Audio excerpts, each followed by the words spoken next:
ഇവൻ B educations Kottakkal കലോത്സവം നമ്മളിപ്പോൾ ഉള്ളത് ഒരു മത്സരാർത്ഥികൾ മാത്രമല്ല, ഈ ഒരു ഡിസംബർ മാസത്തിൽ ഒരു മഞ്ഞ് പെയ്യുന്ന സമയമാണ്. അപ്പോൾ വൈകുന്നേരങ്ങളിൽ ഒരു ചെറിയ ചുക്കുകാപ്പിയൊക്കെ കുടിക്കുക എന്നുള്ളത് ഈ കലോത്സവത്തിന് വരുന്നവരുടെ കൂടി ആഗ്രഹമാണ്. അപ്പോൾ നമ്മുടെ മണവാട്ടി സംഘവും ഇവിടെ ചുക്കുകാപ്പി കുടിക്കുകയാണ്. DYFI കോട്ടയ്ക്കൽ മേഖലാ കമ്മിറ്റിയാണ് ഈ ഒരു നമ്മുടെ പ്രധാന ഗേറ്റിന് മുന്നിൽ ഇത്തരത്തിലൊരു സ്റ്റാൾ ഇട്ടിരിക്കുന്നത്. സ്നേഹം ഒരു കുമ്പിൾ എന്ന് പറഞ്ഞിട്ടാണ് ഒരു മധുരം അല്ലെങ്കിൽ ഭദ്രമുള്ള ഒരു വെള്ളം കൊടുക്കുന്നത്. എങ്ങനെയുണ്ട് മോളെ ചുക്കാപ്പി? നല്ല രസമുണ്ട്. നമ്മൾ നേരത്തെ പരിചയപ്പെട്ട ടീമല്ലേ? പാട്ട് പാടിയ ടീമല്ലേ? നിങ്ങൾക്കൊക്കെ എങ്ങനെ ഈ ചുക്കാപ്പി കുടിക്കുന്നത് വളരെ നല്ല? ഞങ്ങൾ 2-3 മാസമായിട്ട് വെറും ചുക്കുകാപ്പി മാത്രമാണ് ഞങ്ങൾ. ഇതിവിടെ സ്റ്റേജിലൊക്കെ ഇങ്ങനെ ഈ ചുക്കാപ്പി വെക്കുന്നത് നല്ലതാണോ?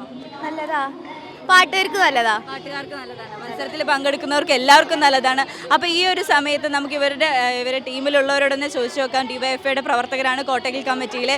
എങ്ങനെയാണ് ഈ ഒരു അറേഞ്ച്മെൻ്റ് ഒക്കെ എങ്ങനെയായിരുന്നു? ഇത് ഞങ്ങൾ കലോത്സവം തുടങ്ങിയ അന്ന് മുതൽ തുടങ്ങിയതാണ്. രാവിലെ മുതൽ വൈകുന്നേരം വരെ ചുക്കുവെള്ളവും രാത്രിയിൽ ചുക്കാപ്പിയുമാണ് കൊടുത്തുകൊണ്ടിരിക്കുന്നത്. തികച്ചും സൗജന്യമായിട്ടാണ് ഇത് വിതരണം ചെയ്തുകൊണ്ടിരിക്കുന്നത്. കലോത്സവം എപ്പോഴാണ് സമാപിക്കുന്നത് അത്രയും സമയം ഇത് വിതരണം ചെയ്യുക എന്നുള്ളതാണ് ഞങ്ങൾ കഴിഞ്ഞ ദിവസങ്ങളിൽ ചെയ്തുകൊണ്ടിരിക്കുന്നത്.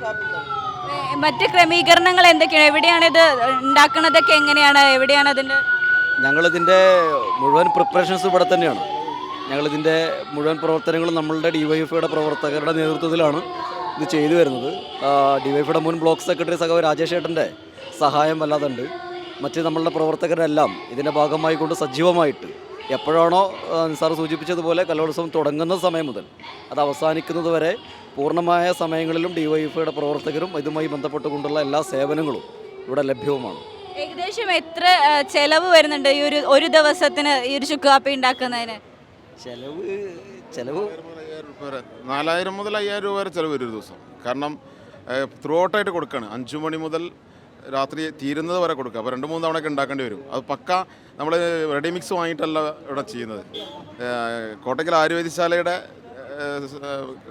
ഔട്ട്ലെറ്റിൽ നിന്നും ചുക്കുപൊടിയും കുരുമുളകും വാങ്ങിച്ച് നമ്മൾ പിന്നെ ശർക്കരയും അതുപോലെ തന്നെ ഏലക്ക പിന്നെ കാപ്പിപ്പൊടി ഇത്രയും സാധനങ്ങൾ ഉപയോഗിച്ചിട്ടാണ് ഇത് ചെയ്യുന്നത്. അപ്പോൾ തന്നെ നല്ല ചിലവ്. ചുക്കുവെള്ളവും അതേപോലെ തന്നെയാണ്. പിന്നെ ഗ്യാസിലാണ് ചെയ്യുന്നത്. അപ്പോൾ എല്ലാം കൂടെ എക്സ്പെൻസ് വരുമ്പോൾ ഒരു 4000 മുതൽ 5000 രൂപ ഒരു ദിവസം എക്സ്പെൻസ് വരുന്നുണ്ട്. ഏകദേശം എത്ര പേർക്കുള്ള വെള്ളം ചുക്കുകാപ്പിയാണ് നമ്മൾ ഒരു ദിവസം കൊടുക്കുന്നത്? എത്ര ഗ്ലാസ് പോകുന്നുണ്ട് നമുക്ക്? ഗ്ലാസിൻ്റെ കണക്ക് നമുക്ക് പറഞ്ഞാൽ ചിലർ കുറച്ച് ആവശ്യപ്പെടും. എങ്ങനെ പോയാലും ശരി ചുരുങ്ങിയതൊരു 3500-4000 ഗ്ലാസ് വരെ പോകുന്നുണ്ട് ആ സമയത്ത് മാത്രമായിട്ട്. പിന്നെ ചുക്കുവെള്ളം ധാരാളം പോകുന്നു. അത് നമുക്ക് കണക്ക് പറയാൻ വയ്യ. കാരണം വലിയ ചെമ്പിൽ നമ്മൾ 3 ചെമ്പ് തിളപ്പിച്ച് ആറ്റി വെച്ചിട്ടാണ് കൊടുക്കുന്നത്. അല്ല നമ്മൾ മിക്സ് ചെയ്യുന്നില്ല, പച്ചവെള്ളം മിക്സ് ചെയ്യുന്നില്ല. തിളപ്പിച്ച് അത് ആറാൻ വെച്ച് ആ തണുത്ത വെള്ളമാണ് കൊടുക്കുന്നത്. ഈ ഒരു പ്രവർത്തനം എങ്ങനെയാണ് നിങ്ങൾ അറേഞ്ച് ചെയ്തത്? കാരണം ഈ ഒരു ആശയത്തിലേക്ക് എത്തിയത് എങ്ങനെയാണ്? അല്ല, കഴിഞ്ഞ സമയത്തുണ്ടായിരുന്ന കലോത്സവത്തിലും ജില്ലാ കലോത്സവം മുൻപ് പിന്നെ ഇവിടെ രാജ സ്കൂളിൽ നടക്കുന്ന സമയത്തും സമാനമായ പ്രവർത്തനങ്ങൾ DYFI ഏറ്റെടുത്തിരുന്നു. ഇത് ഈ നാടിനോടുള്ള DYFIയുടെ ഉത്തരവാദിത്വമാണെന്നാണ് ഞങ്ങൾ മനസ്സിലാക്കുന്നത്. അതിൻ്റെ ഭാഗമായി കൊണ്ടുള്ള പ്രവർത്തനങ്ങൾ ആണ് നടത്തി വരുന്നത്. മുൻപും സമാനമായ പ്രവർത്തനങ്ങൾ ഞങ്ങൾ ഏറ്റെടുത്തിട്ടുണ്ട്. ഇപ്പോൾ നേരത്തെ സൂചിപ്പിച്ചതിൻ്റെ ഭാഗമായിട്ട് ഇപ്പോൾ ഇതിനോട് സഹകരിക്കുന്നത് വിവിധ ആളുകളാണ്. ഇപ്പോൾ ഞങ്ങൾക്ക് ആവശ്യമായിട്ടുള്ള ഒരു ഗ്യാസാണ് ഞങ്ങൾ ഇതിന് ഉപയോഗിക്കുന്നത്. അപ്പോൾ അതൊരു ദിവസം പെർ ഡേ ഒരു ഗ്യാസ് സിലിണ്ടർ ആവശ്യമായിട്ട് വരികയാണ്. ആദ്യത്തെ ദിവസം ഞങ്ങൾക്കത് ഗ്യാസ് സിലിണ്ടർ പിന്നെ ഒരു സ്ഥാപനമാണ് സ്പോൺസർ ചെയ്തത്.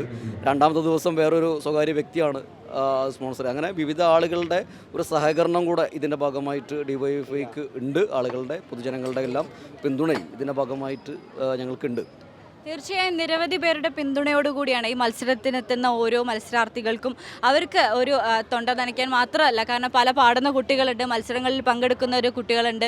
ഈ മഞ്ഞ് പെയ്യുന്ന ഡിസംബർ മാസം കൂടി ആയതുകൊണ്ട് അവർക്കൊരു കിട്ടുന്നത് തന്നെ വലിയൊരു ആശ്വാസം തന്നെയായിരിക്കും. അപ്പം ഞാനും എന്തായാലും ഒരു ചുക്കുകാപ്പി എടുത്തുകൊണ്ട് ഈ ഒരു പ്രോഗ്രാം വൈൻഡപ്പ് ചെയ്യാണ്. അതായത് വൈൻഡപ്പ് ചെയ്യാന്ന് നമ്മളെ കലോത്സവം വൈൻഡപ്പ് ചെയ്യല്ല, ഇവരുടെ ഈ ഒരു സന്തോഷം, അവരൊരു സ്നേഹക്കുമ്പിളാണ് ഈ ഒരു നൽകുന്നത്. ഈ ഒരു സ്നേഹക്കുമ്പിൾ നമ്മൾ വിദ്യാർത്ഥികൾക്കും എല്ലാവർക്കും ഒരു ആശ്വാസമാവട്ടെ.